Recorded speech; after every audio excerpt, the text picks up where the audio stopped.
Minha amiga, meu amigo, você sabe que o Blog da Cidadania, desde 2016, quando foi criado, até o início deste ano, era o único canal que nunca tinha pedido apoio financeiro para o público. Todos os canais pedem. Eu comecei a pedir agora porque o canal estava ficando defasado com equipamentos antigos e eu precisava de apoio para fazer um canal mais forte para enfrentar o que vem por aí no ano que vem, que não é pouca coisa. Se você considerar nos fazer uma doação, por favor, use o código PIX que está na tela.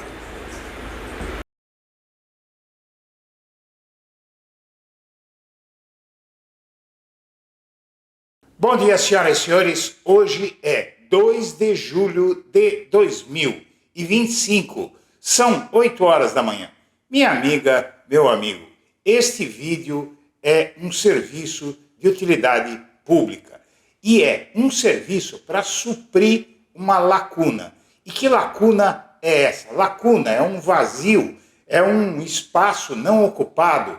Essa lacuna é o governo federal não estar explicando adequadamente para a sociedade a questão do aumento da alíquota do IOF. Eu vou tentar explicar em termos simples e eu escrevi um artigo baseado em entrevistas com tributaristas que vai esclarecer para todo mundo que é um absurdo que alguém no Brasil que não seja rico ou um grande empresário ou de classe média alta, daquela classe bem endinheirada, ou seja, um percentual mínimo da população, que seja contra a medida do governo em relação ao aumento de alíquotas do imposto sobre operações financeiras. O que é que acontece? O IOF é um imposto para transações financeiras, como o próprio nome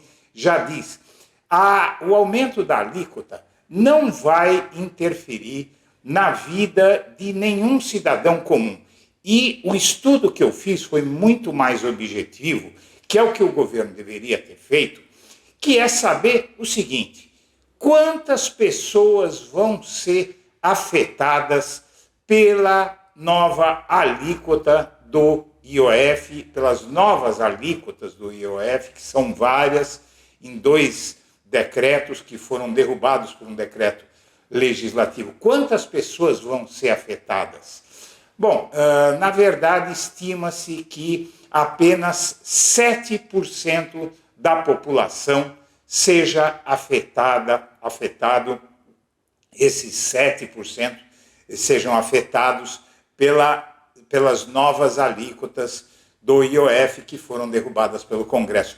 E 93% dos brasileiros não seriam afetados. Olha só a diferença. E aí, a gente pega, por exemplo, um jornal como a Folha de São Paulo, que eu peguei agora há pouco, e ali você lê um editorial: o governo está errado porque, ao proteger os mais pobres, ele está colocando todo o resto da sociedade contra si. Todo o resto da sociedade é muita gente. Porque, em primeiro lugar, pessoa física não vai ser afetada pelo IOF. Olha só, quem vai ser afetado pelo IOF que o governo quer cobrar são empresas e fundos de pensão, ou seja, fintechs também, fundos de aposentadoria para ricos, bancos digitais, não é? E agronegócio, setor imobiliário, são os tubarões da economia que vão passar a pagar imposto. Por exemplo, cartão de crédito não vai mudar nada.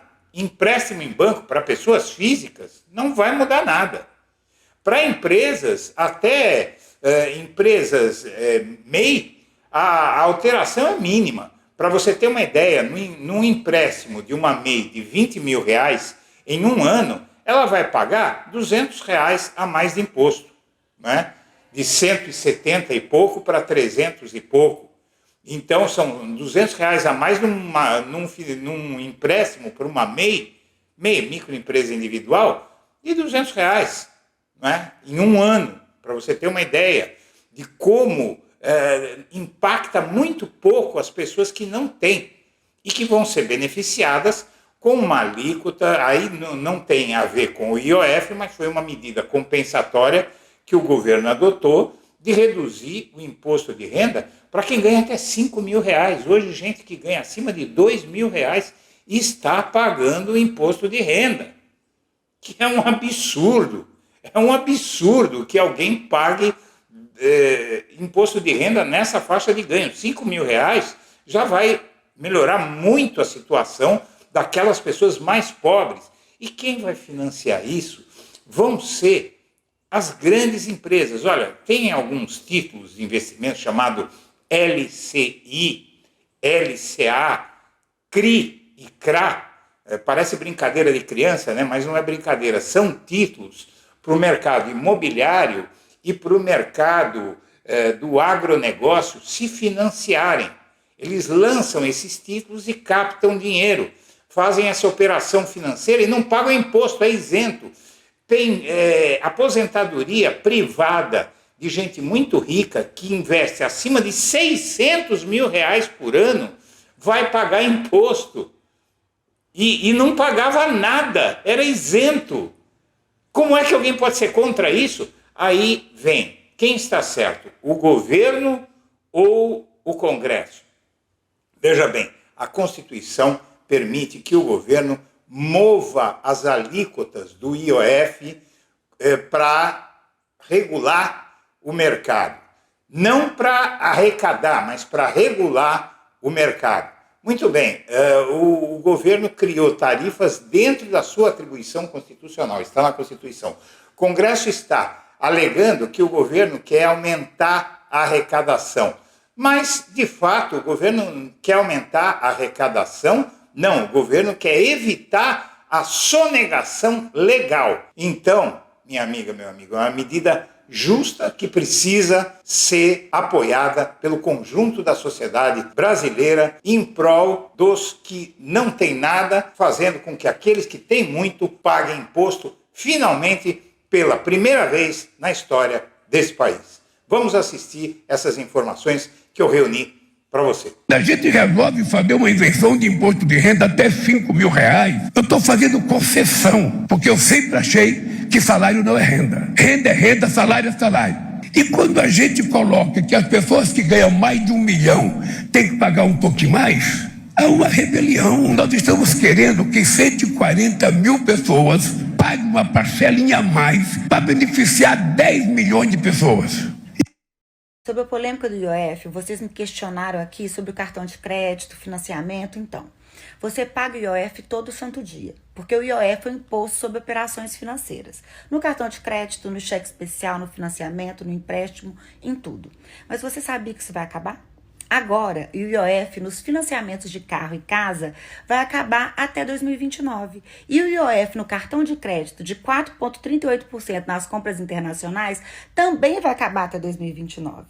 Esse compromisso de zerar o IOF em compras internacionais foi assinado lá em 2021 pelo governo anterior, do Bolsonaro. Mas, para ser justa, eles não reduziram nada durante o mandato. E agora o governo atual precisa compensar essa perda de arrecadação sem jogar nas costas de quem já paga imposto todo santo dia.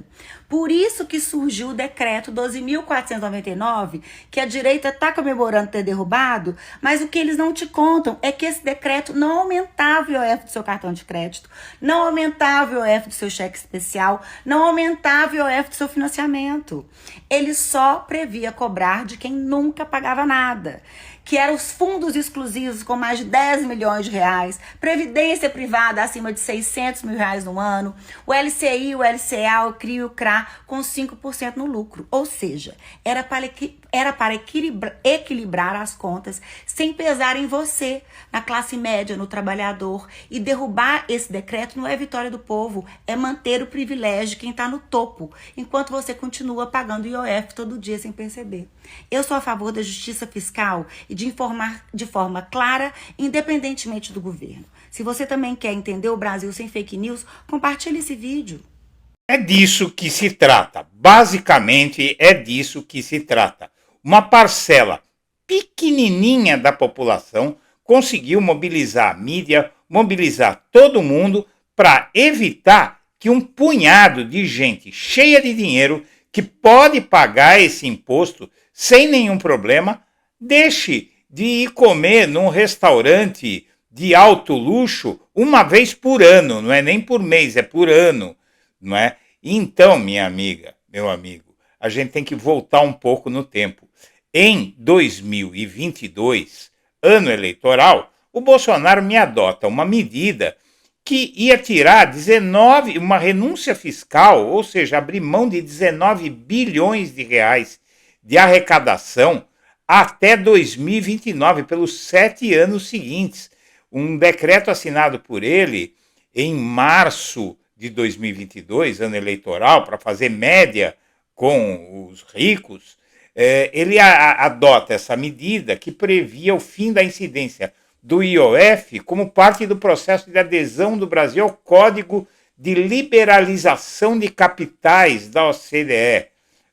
Seja lá isso que for, era tirar do pobre para dar para o rico. O decreto também zerou compra de moeda estrangeira. O decreto do Bolsonaro, também em março de 2022. E aí, quando o Lula quer colocar de volta aquilo que o Bolsonaro fingiu que deu, porque ele deu para valer a partir de 2023. E ele deu isso em março de 2022, mas não para valer para o ano que ele governava.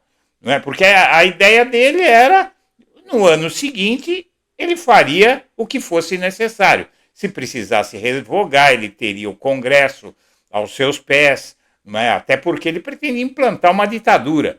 Ou seja, ele deu, mas não deu, e deixou para dar depois que ele possivelmente continuasse no poder. Conversa fiada. Agora, a mídia vem dizer, Lula erra e escolhe confrontar. Editorial da Folha de São Paulo. Para variar, era esperável. Lula erra e escolhe confrontar o Congresso no IOF. Não, foi o Congresso que resolveu confrontar o Lula em uma medida que vai beneficiar muita gente. Como você viu, eu já falei, é 93% da população que vai ser beneficiada.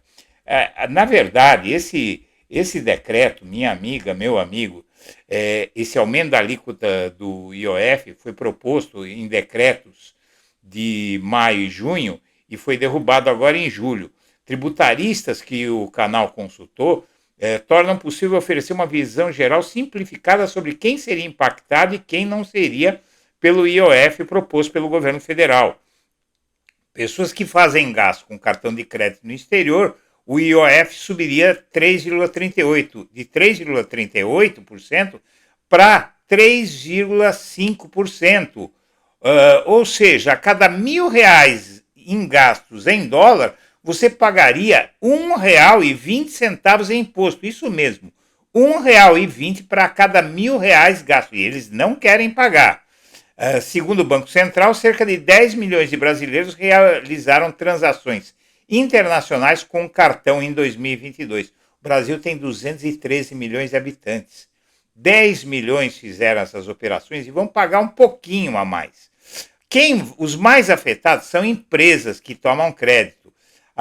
O IOF subiria de 1,88 para 3,95 para empresas grandes. Para MEIs e empresas que estão no Simples, empréstimos de até 30 mil subiria de 0,88 para 1.095 a ano, mas são poucas empresas que tomam crédito, 30% a 50% só. Grandes empresas, embora menos numerosas, seriam mais impactadas. E também os investidores de alta renda em VGBL, PGBL, LCI, LCA, CRI e CRA, tudo, o VGBL e PGBL são previdência privada. E para aportes, ou seja, depósitos acima de 300 mil por ano. Não é? Então, veja bem, R$300 mil por ano vai ter que pagar algum imposto. O cara que poupou R$300 mil por ano, ele não quer pagar 1 centavo de imposto, tá? Aumento de IOF de 5% sobre o valor excedente. cerca de 140 mil pessoas faz aportes dessa magnitude. Então, são 140 mil pessoas, como disse o Lula, que vão pagar um pouquinho mais, não é? Então aí o que a gente tem é uma necessidade que essa gente tem de se sentir privilegiada também na carga tributária. Diz que a manobra do Lula é perigosa. Essa mulher, Dora Kramer, que agora está na Folha, escreveu muitos anos no Estadão, ela há uns 30 anos que eu leio essa mulher, sempre falando mal do PT e sempre defendendo a direita. Ela diz que o Lula quer jogar os pobres contra o Congresso, mas arrisca atrair contra si as demais faixas de renda. Que demais faixas de renda? Os 7% que são ricos ou são de classe média alta, que são quase ricos. São esses que o Lula vai colocar contra ele. E sabe por quê? Para essa gente não pagar um pouquinho de imposto, dinheiro que essas pessoas torram em um final de semana.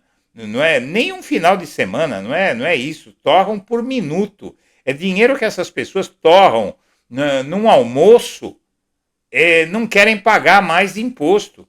Mas aí a gente tem também a tática de fazer com que as pessoas achem que o Lula está sendo demagógico. Lulistas inundam redes sociais com um mote ricos versus pobres. Não é isso que acontece no Brasil? O Brasil não é um país em que se contrapõem ricos versus pobres. Os ricos no Brasil somam 1%, 2% da população. Os pobres somam 90% da população. Então, minha amiga, meu amigo, é disso que se trata o Brasil. Seria muito bom que as pessoas que não conseguem poupar 300 mil reais por ano tivessem um pouco de juízo e apoiassem o governo. Senhoras e senhores, eu agradeço a atenção e deixo meu abraço para todo mundo.